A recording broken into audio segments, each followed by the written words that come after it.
రివ్యూలు చేశామని చెప్పారు, మంత్రులు స్వయంగా వెళ్ళారు. నేను ఒక్కటే అడుగుతా ఉన్నాను, మీరు రివ్యూలు చేయండి, పవర్ పాయింట్ ప్రజెంటేషన్స్ ఇవ్వండి,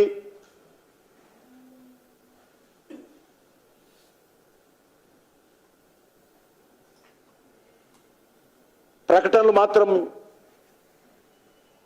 చేయండి, మాకేం అభ్యంతరం లేదు. కానీ సిబిఐ దర్యాప్తుకి ఎందుకు ఆదేశించడం లేదు? మీరు ప్రతిపక్షంలో ఉన్నప్పుడు చెప్పారు కదా, ప్రధానమంత్రి గారిని సవాల్ చేశారు కదా, బీజేపీ బీఆర్ఎస్ ఒకటైనటువంటి తప్పుడు వితండవాదం ఎన్నికలకు ముందు తెచ్చారు కదా.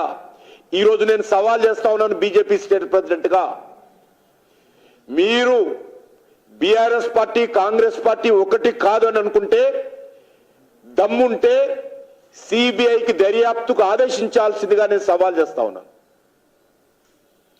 ఆదేశించినటువంటి 48 గంటల్లో సిబిఐ దర్యాప్తు ప్రారంభిస్తుందని కూడా నేను హామీ ఇస్తున్నాను. తెలంగాణ ప్రజలను కూడా కోరుతా ఉన్నాను, ఈ రెండు పార్టీల యొక్క నాటకాలు